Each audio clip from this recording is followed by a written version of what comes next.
ನಾಯಕನಹಟ್ಟಿ ಪಟ್ಟಣದ ಸಮುದಾಯ ಆರೋಗ್ಯ ಕೇಂದ್ರದ ಜನೌಷಧಿ ಕೇಂದ್ರದ ಮುಂದೆ ಶುಕ್ರವಾರ ಬಿಜೆಪಿ ಮಂಡಳ ವತಿಯಿಂದ ಕೈಗೆ ಕಪ್ಪು ಬಟ್ಟೆ ಕಟ್ಟಿಕೊಂಡು ಪ್ರತಿಭಟನೆ ನಡೆಸಲಾಯಿತು.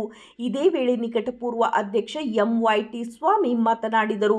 ಪ್ರಧಾನಮಂತ್ರಿ ನರೇಂದ್ರ ಮೋದಿಜಿಯವರು ಬಡ ಜನರ ಏಳಿಗೆಗಾಗಿ ಕಡಿಮೆ ದರದಲ್ಲಿ ಔಷಧಿ ಮಾತ್ರೆಗಳನ್ನು ನೀಡುವುದರ ಮೂಲಕ ವಯೋವೃದ್ಧರಿಗೆ ಮತ್ತು ಹೃದಯ ಸಂಬಂಧಿಸಿದ ಕಾಯಿಲೆಗಳಿಗೆ, ಸಕ್ಕರೆ ಕಾಯಿಲೆ, ಬಿಪಿ, ಶುಗರ್ ಸೇರಿದಂತೆ ಇನ್ನು ಅನೇಕ ಕಾಯಿಲೆಗಳಿಗೆ ಅನುಕೂಲವಾಗುವ ಸಲುವಾಗಿ ಇಡೀ ದೇಶದಲ್ಲಿ ಪಟ್ಟಣ, ನಗರ, ಗ್ರಾಮೀಣ ಪ್ರದೇಶಗಳಲ್ಲಿ ಜನೌಷಧಿ ಕೇಂದ್ರಗಳನ್ನು ತೆರೆಯಲಾಗಿತ್ತು. ಜನಸಾಮಾನ್ಯರ ದಾರಿ ತಪ್ಪಿಸುವ ಸಲುವಾಗಿ ರಾಜ್ಯ ಸರ್ಕಾರ ಬಿಟ್ಟಿ ಗ್ಯಾರಂಟಿ ಯೋಜನೆಗಳ ಮೂಲಕ ಮುಂಬರುವ ತಾಲೂಕಾ ಪಂಚಾಯಿತಿ, ಜಿಲ್ಲಾ ಪಂಚಾಯಿತಿ ಚುನಾವಣೆ ಇರುವುದರಿಂದ ರಾಜ್ಯಗಳಲ್ಲಿ ಜನ ಔಷಧಿ ಮುಚ್ಚಿಸುವಂತೆ ಆದೇಶ ನೀಡಿದ್ದಾರೆ. ಕೂಡಲೇ ರಾಜ್ಯದಲ್ಲಿ ಜನ ಔಷಧಿ ಕೇಂದ್ರಗಳನ್ನು ತೆರೆಯಬೇಕು, ಇಲ್ಲವಾದಲ್ಲಿ ರಾಜ್ಯ ಸರ್ಕಾರದ ವಿರುದ್ಧ ಬೀದಿಗಿಳಿದು ಹೋರಾಟ ಮಾಡಲಾಗುವುದು ಎಂದು ರಾಜ್ಯ ಸರ್ಕಾರದ ವಿರುದ್ಧ ಕಿಡಿಕಾರಿದರು. ನಿಕಟಪೂರ್ವ ಅಧ್ಯಕ್ಷ ಇ ರಾಮರೆಡ್ಡಿ ಮಾತನಾಡಿದರು. ಭಾರತದ ಹೆಮ್ಮೆಯ ಪ್ರಧಾನಮಂತ್ರಿ ನರೇಂದ್ರ ಮೋದಿಜಿ ಇವರ ಬಡತನದಲ್ಲಿ ಜನಿಸಿ ದೇಶದ ಪ್ರಧಾನಮಂತ್ರಿಯಾಗಿ ಜನರ ಕಷ್ಟಗಳನ್ನು ಅರಿತು ದೇಶದಲ್ಲಿ ಜನ ಔಷಧಿ ಕೇಂದ್ರಗಳನ್ನು ಸ್ಥಾಪಿಸಿದರು. ಇತ್ತೀಚಿನ ದಿನಗಳಲ್ಲಿ ನಾವು ತಿನ್ನುವ ಆಹಾರ ಪದಾರ್ಥಗಳು ರಾಸಾಯನಿಕ ಔಷಧಿ ಹೊಲದಲ್ಲಿ ಬೆಳೆಗಳಿಗೆ ಹಾಕುವುದರಿಂದ ಜನಸಾಮಾನ್ಯರಿಗೆ ಹಲವು ರೋಗಗಳಿಗೆ ತುತ್ತಾಗುತ್ತಿದ್ದಾರೆ. ಆದ್ದರಿಂದ ಜನಸಾಮಾನ್ಯರಿಗೆ ಆರೋಗ್ಯ ಸುಧಾರಿಸುವ ಶಕ್ತಿ ಜನ ಔಷಧಿ ಕೇಂದ್ರ ವರದಾನವಾಗಿದೆ ಎಂದರು. ಇದೇ ಸಂದರ್ಭದಲ್ಲಿ ಮಂಡಳ ಅಧ್ಯಕ್ಷ ಚನ್ನಗಾನಹಳ್ಳಿ ಮಲ್ಲೇಶಿ, ಎಸ್ಟಿ ಮೋರ್ಚಾ ಜಿಲ್ಲಾ ಅಧ್ಯಕ್ಷ ಪಿ ಶಿವಣ್ಣ, ನಗರ ಘಟಕ ಅಧ್ಯಕ್ಷ ಎನ್ ಮಹಾಂತಣ್ಣ ಮಾತನಾಡಿದರು. ಪ್ರತಿಭಟನೆಯಲ್ಲಿ ಮಂಡಳ ಪ್ರಧಾನ ಕಾರ್ಯದರ್ಶಿ ಬಂಕಿ ಗೋವಿಂದಪ್ಪ, ಬಿಜೆಪಿ ಮುಖಂಡ ಬೇಡಾರೆಡ್ಡಿಹಳ್ಳಿ, ಜಗದೀಶ್ ರೆಡ್ಡಿ, ಗೌಡಗೆರೆ ಗ್ರಾಮ ಪಂಚಾಯಿತಿ ಸದಸ್ಯರಾದ Gineyar Tippesh, G Obalesh, Venkatesh, Dalapathi, Kengarudrappa, BT Prakash, Jaknurhatti N Tippeswamy, GCP Tarkesh, Parvathaiah, Boserangappa, Giddapur Boraiah, Lokesh, Vishnu Simha, KB Boraiah ಇನ್ನು ಮುಂತಾದವರು ಇದ್ದರು. ವರದಿ ಕೆಟಿ ಓಬ್ಳೇಶ್, ನಲಗೇತನಹಟ್ಟಿ.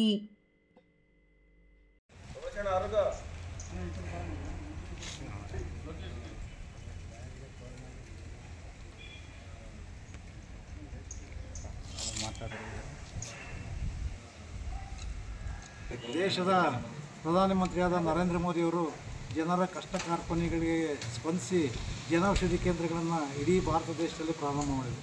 ಕಾರಣ, ಮೆಡಿಕಲ್ ಸ್ಟೋರಲ್ಲಿ ಸಿಕ್ಕಾಪಟ್ಟೆ ರೇಟ್ ತಗೊಳ್ತಾ ಇದ್ದಾರೆ ಮೆಡಿಸನ್ನು.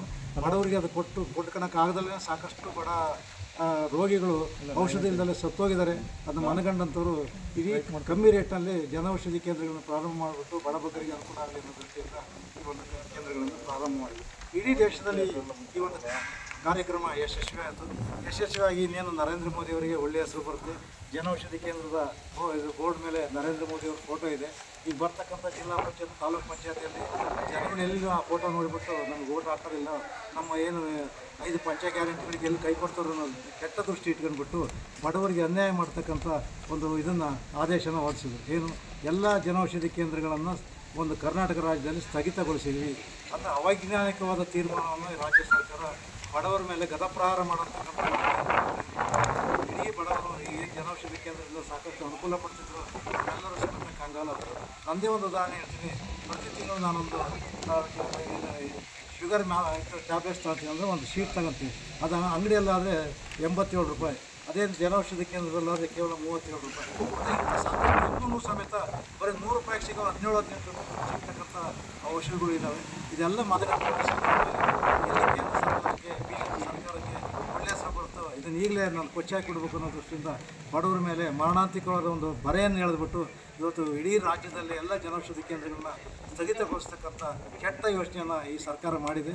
ಇದರ ಪ್ರತಿಭಟನಾರ್ಥವಾಗಿ ಇಡೀ ರಾಜ್ಯದಲ್ಲಿ ಇವತ್ತು ಎಲ್ಲ ಜನೌಷಧಿ ಕೇಂದ್ರಗಳ ಮುಂದೆ ನಮ್ಮ ಭಾರತೀಯ ಜನತಾ ಪಕ್ಷದ ಕಾರ್ಯಕರ್ತರು ಇದನ್ನು ವಿರೋಧಿಸಿಬಿಟ್ಟು ಎಲ್ಲಿ ಸ್ಲೋಗನ್ ಹಾಕ್ದಲ್ಲೇ ಎಲ್ಲಿನೂ ಸಮೇತ ಯಾವುದೇ ಘಾಟಿಗಟ್ಟಲೆ ಮೌನವಾಗಿ ಪ್ರತಿಭಟನೆ ಮಾಡಿಬಿಟ್ಟು ಸರ್ಕಾರಕ್ಕೆ ಈ ಬಿಸಿ ಮುಟ್ಟಿಸ್ಬೇಕು ಅಂತ ಒಂದು ಕಾರ್ಯಕ್ರಮವನ್ನು ಆಯೋಜಿಸಿಬಿಟ್ಟು ಇವತ್ತು ಕರ್ನಾಟಕ ರಾಜ್ಯದ ಎಲ್ಲ ಜಿಲ್ಲೆಗಳು, ಎಲ್ಲ ಜನೌಷಧಿ ಕೇಂದ್ರಗಳ ಮುಂದೆ ಭಾರತೀಯ ಜನತಾ ಪಕ್ಷದ ಕಾರ್ಯಕರ್ತರು ಒಂದು ತೋಳಿಗೆ ಕಪ್ಪು ಬಟ್ಟೆಯನ್ನು ಧರಿಸ್ಕೊಂಡ್ಬಿಟ್ಟು ಇವತ್ತು ಏನು ಮೊಳಕಾಲ್ಮೂರು ವಿಧಾನಸಭಾ ಕ್ಷೇತ್ರ ನಾಯಕನಹಟ್ಟಿ ಮಂಡಲ ವತಿಯಿಂದ ಜನೌಷಧಿ ಕೇಂದ್ರದ ಮುಂದೆ ಪ್ರತಿಭಟನೆ ಮಾಡೋದು ಮುಖ್ಯ ಉದ್ದೇಶ ಏನಂದರೆ, ಕಾಂಗ್ರೆಸ್ ಸರ್ಕಾರ, ಸಿದ್ದರಾಮಯ್ಯ ಅವರ ಸರ್ಕಾರ ಬಡವರಿಗೆ ಸಿಗತಕ್ಕಂತಹ ಜನೌಷಧಿ ಕೇಂದ್ರದಲ್ಲಿ ಇಲ್ಲ ಹಾಸ್ಪಿಟ್ಲ್ ಮುಂದೆ ನಾವು ಪ್ರತಿಭಟನೆ ಮಾಡ್ತಾಯಿದ್ದೀವಿ. ಕೆಲವು ಟ್ಯಾಬ್ಲೆಟ್ಸು ಸಿಗ್ತಾಯಿದ್ದಾವೆ. ಉದಾಹರಣೆ ಮೊನ್ನೆ ನಾಯಿ ಕಚ್ಚಿ ನಾಯಿ ಬಂದಿದ್ವಿ ಕರ್ಕೊಂಡು, ನಾಯಿ ಕಡಿತಕ್ಕೆ ಔಷಧಿನೇ ಇಲ್ಲ. ಮತ್ತು ಇದು ಹಾವು ಕಚ್ಚಿದರೆ ಔಷಧಿ ಸಿಗಲ್ಲ. ದುಬಾರಿ 800 ರೂಪಾಯಿ ಕೊಟ್ಟು ಔಷಧಿ ತಗೊಂಡು ಬಂದು ಹೊರಗಡೆ ತಂದು ಇಂಜೆಕ್ಷನ್ ಮಾಡಿಸ್ಕೊಂಡು ಹೋಗಿದ್ವಿ. ಇಂತಹ ಸಂದರ್ಭದಲ್ಲಿ ಬಡವರಿಗೆ ಅತಿ ಕಡಿಮೆ ಬೆಲೆ ಸಿಗ್ತಕ್ಕಂಥ ಔಷಧಿ ಕೇಂದ್ರವನ್ನು ಏನು ತಾಲೂಕ್ ಪಂಚಾಯತಿ ಜಿಲ್ಲಾ ಪಂಚಾಯತಿ ಬರೋ ಚುನಾವಣೆ ಪ್ರಯುಕ್ತ ಇವರು ಬಿಟ್ಟು ಗ್ಯಾರಂಟಿಗಳಿಗೋಸ್ಕರ ಅವರು 5-6 ಗ್ಯಾರಂಟಿಗಳು ತಂದರು. ಎಲೆಕ್ಷನ್ ಮುಂದೆ ಸಿಗ್ತವೆ ಅನ್ನೋ ಗ್ಯಾರಂಟಿಗಳು ನೆಚ್ಚಿನ ಪ್ರಧಾನಮಂತ್ರಿಗಳು ಮತ್ತು ನಮ್ಮ ಭಾರತ ದೇಶದ ಏನು BJP ಸರ್ಕಾರ ತಂದಂಥ ಈ ಒಂದು ಉತ್ತಮ ಕಾರ್ಯವನ್ನು ಇವತ್ತಿನ ದಿನ ಏನು ಕಾಂಗ್ರೆಸ್ ಗೌರ್ಮೆಂಟು ಏನು ಬಂದ್ ಮಾಡೋಕ್ಕೆ ಇವತ್ತೇನು ಆದೇಶ ಮಾಡಿದೆ, ಅದರ ವಿರುದ್ಧವಾಗಿ ನಮ್ಮ ನಾಯಕನಹಟ್ಟಿ ಮಂಡಲದಿಂದ ನಾವೆಲ್ಲರೂ ಹೋರಾಟ ಕಪ್ಪು ಒಂದು ಪಟ್ಟಿ ಕಟ್ಕೊಂಡು ಇವತ್ತಿನ ದಿನ ಅದರ ಸರ್ಕಾರದ ವಿರುದ್ಧ ನಾವು ಹೋರಾಟಕ್ಕೆ ಸಿದ್ಧತೆ ಮಾಡ್ಕೊಂಡಿದ್ದೀವಿ ಅಂತೇಳಿ ಮುಂಚೂಣಿಯಾಗಿ ಹೇಳೋಕ್ಕೆ ನಾವು ಇಷ್ಟಪಡ್ತೀವಿ. ಇದೇ ರೀತಿಯಾಗಿ ಸಾಕಷ್ಟು ಬಡ ಜನತೆಗೆ ಇವತ್ತಿನ ದಿನ ಭಾಳ ತೊಂದರೆ ಆಗಿದೆ. ಯಾಕಪ್ಪ ಅಂತ ಹೇಳಿದರೆ ಪ್ರತಿಯೊಂದು ಮನುಷ್ಯನಿಗೂ ಇವತ್ತಿನ ದಿನ ಒಂದು 40 ವರ್ಷಕ್ಕೇ ಆರೋಗ್ಯಗಳೆಲ್ಲ ಕ್ಷೀಣಿಸೋ ಒಂದು ಪರಿಸ್ಥಿತಿ ಬಂದಿದೆ. ಚಿಕ್ಕ ಮಕ್ಕಳಿಂದ ಹಿಡಿದು ದೊಡ್ಡರವರೆಗೂ, ಮುದುಕರು, ಶುಗರು, BP, ಕಿಡ್ನಿ, ಡಯಾಲಿಸಿಸ್ ಪ್ರತಿಯೊಂದಕ್ಕೂ ಟ್ಯಾಬ್ಲೆಟು ಕಮ್ಮಿ ರೇಟಿಗೆ ಸಿಗ್ತಾ. ಜನೌಷಧಿ ಕೇಂದ್ರಗಳನ್ನು ರಾಜ್ಯ ಸರ್ಕಾರ ಇವತ್ತೇನು ಮುಚ್ಚಬೇಕಂತ ಏನು ತೀರ್ಮಾನ ಕೈಗೊಂಡಿದ್ದಾರೆ, ಅದರ ವಿರುದ್ಧ ಇವತ್ತು ಸಾಂಕೇತಿಕವಾಗಿ ನಾವು ನಮ್ಮ ಭಾರತೀಯ ಜನತಾ ಪಾರ್ಟಿಯಿಂದ ನಾಯಕತ್ವ ಮಂಡಲದ ವತಿಯಿಂದ ಇವತ್ತೊಂದು ಮೌನ ಪ್ರತಿಭಟನೆಯನ್ನು ಹಮ್ಮಿಕೊಂಡಿದ್ದೀವಿ. ಕಾರಣ ಇದು ಜನೌಷಧಿ ಕೇಂದ್ರ ಮುಂದಿನ ದಿನಗಳಲ್ಲಿ ಬಡವರಿಗೆ ಸಂಜೀವಿನಿ ಕೇಂದ್ರಗಳಾಗಲಿಕ್ಕೆ ಮಾರ್ಪಾಡು ಆಗ್ತಾಯಿದೆ. ಇವತ್ತು ಜನೌಷಧಿ ಕೇಂದ್ರಗಳು ಕೇವಲ ಯಾವುದೇ ಒಂದು ಲಾಭದ ಉದ್ದೇಶ ಇಟ್ಟು ಮಾಡ್ತಾ ಇಲ್ಲ. ಇವತ್ತು ನಡೆಸ್ತಕ್ಕಂಥದ್ದು ಔಷಧಿ ಕೇಂದ್ರಗಳನ್ನು ನಡೆಸ್ತಕ್ಕಂಥದ್ದು ಸಹ ಏನು ಅವರಿಗೆ ಲಾಭ ಇಲ್ಲ. ಅವರು ಏನು ದಿನಪೂರ್ತಿ ಕೂಲಿಸಿದ್ರು ಸಹ ಕಷ್ಟ ಆದರೂ ನಡೆಸ್ತಿದ್ದಾರೆ ಅಂತಂದರೆ ಕಾರಣ ಜನರಿಗೆ ಉಪಯೋಗ ಆಗಿದೆ. ಇವತ್ತು ಕನಿಷ್ಠ ಅಂತಂದರೆ ಒಂದು ಜನೌಷಧಿ ಕೇಂದ್ರದಿಂದ ಒಂದು ತಿಂಗಳಲ್ಲಿ ಕನಿಷ್ಠ ಅಂದರೂ 5 ಲಕ್ಷ ರೂಪಾಯಿ ಬಡವರಿಗೆ ಉಳಿತಾಯ ಆಗ್ತದೆ. ಇದು ನರೇಂದ್ರ ಮೋದಿ ಅವರ ಒಂದು ಕಾಳಜಿ. ಯಾಕೆಂತಂದರೆ ಇವತ್ತು ಸರ್ಕಾರಿ ಆಸ್ಪತ್ರೆಗಳಲ್ಲಿ ಸಹ ಇವತ್ತು ನೀವು ಚೀಟಿ ಬರೆದು ಹೊರಗೆ ಮೆಡಿಸಿನ್ ಥರ ಕೊಡ್ತೇವೆ. ಇವತ್ತು ಜನೌಷಧಿ ಕೇಂದ್ರ ಮುಚ್ಚಿರಲ್ಲ, ಮತ್ತು ನಿಮ್ಮ ಆಸ್ಪತ್ರೆಗಳಲ್ಲೇ ಯಾಕೆ ಮೆಡಿಸಿನ್ ಕೊಡಬಾರ್ದು, ಚೀಟಿ ಯಾಕೆ ಕೊಡಬೇಕು? ಇದನ್ನು ನೀವು ತಿಳಿದಲೇ ಜನೌಷಧಿ ಕೇಂದ್ರದಿಂದ ಸುಮಾರು ಹೊರಗಡೆ 100 ರೂಪಾಯಿ ಸಿಗೋಂಥ ಒಂದು ಮೆಡಿಸಿನ್ ಇಲ್ಲಿ 20 ರೂಪಾಯಿ 30 ರೂಪಾಯಿ ಸಿಗುತ್ತೆ. 70-80% ಜನಗಳಿಗೆ ಉಳಿತಾಯ ಆಗುತ್ತೆ, ಅದು ಜನರಿಗೆ ಅನುಕೂಲ ಆಗುತ್ತೆ.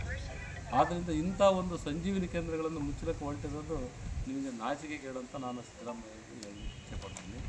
ಯಾಕೆಂದರೆ ನೀವು ಯಾವುದೋ ಒಂದು ಗ್ಯಾರಂಟಿಗಳಿಂದ ಸರ್ಕಾರ ನಡೆಸ್ತೀರ.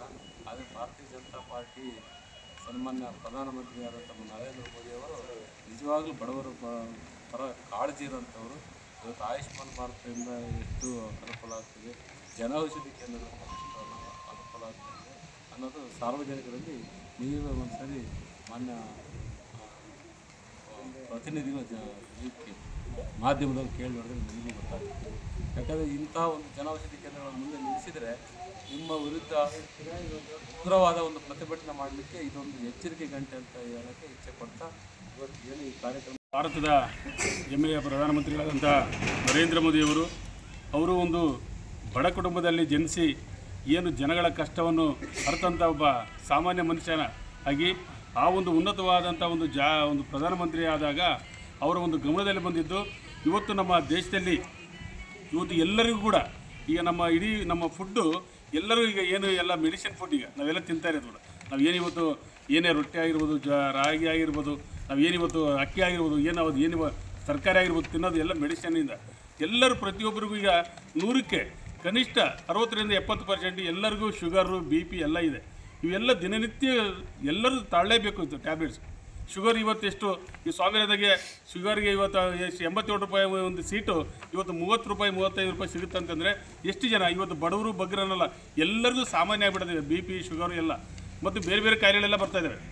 ಇದೆಲ್ಲ ಅವರು ಅರ್ತು ಇವತ್ತು ಎಲ್ಲರಿಗೂ ಜನಸಾಮಾನ್ಯರಿಗೆ ಪ್ರತಿಯೊಬ್ಬರು ಕೂಡ ಒಂದು ಟ್ಯಾಬ್ಲೆಟ್ ಸಿಗಬೇಕು, ಅವ್ರ ಆರೋಗ್ಯ ಕಾಪಾಡ್ಕೊಳ್ಕೋಬೇಕು ಅಂತ ಹೇಳ್ತಾ ಅವ್ರು ಏನು ಇವತ್ತು ಜನೌಷಧಿ ಕೇಂದ್ರ ಎಲ್ಲಿ ಪ್ರತಿಯೊಂದು ಏನು ಗ್ರಾಮ ಪಂಚಾಯಿತಿಯಲ್ಲಿ ಹೋಬಳಿ ಹೆಡ್ಕ್ವಾರ್ಟ್ರಲ್ಲಿ ಇವತ್ತಲ್ಲಿ ತೆಗೆದು ಬಡ ಜನಗಳಿಗೆ ಒಂದು ಶ್ರೀರಕ್ಷೆಯಾಗಿ ಎಲ್ಲರ ಆರೋಗ್ಯವನ್ನು ಇವತ್ತು ಕಾಪಾಡ್ಕೊಳ್ಳೋವಂಥ ಒಂದು ವ್ಯವಸ್ಥೆ ಭಾಳ ಸುಧಾರಿಸಿದೆ.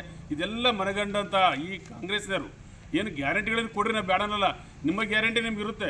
ಒಂದು ಒಳ್ಳೆ ಯೋಜನೆ ಬಂದಂಥ ಎಲ್ಲ ಇದರಲ್ಲಿ ರಾಜಕೀಯ ಬೆರೆಸಿ ಇದು ಕಾಂಗ್ರೆಸ್ BJP ಅಂತೇಳಿ ಮಾಡಿ ಏನಿವತ್ತು ಮೋದಿಯವರ ಒಂದು ಫೋಟೋ ಹಾಕಿ ಸೆಂಟ್ರಲ್ ಗೌರ್ಮೆಂಟ್ ಇದು ಕೊಟ್ಟಿರೋಂಥ ಅನುದಾನ ಒಂದು ಸ್ಕೀಮು ಇದು ಏನಾನ ಮಾಡಿ ತೆಗಿಬೇಕಂತೇಳಿ ಇಡೀ ನಮ್ಮ ಭಾರತದ ಏನು ಇವತ್ತು ಪ್ರಧಾನಮಂತ್ರಿಗೆಲ್ಲ ಇದು ಮಾಡಿರೋ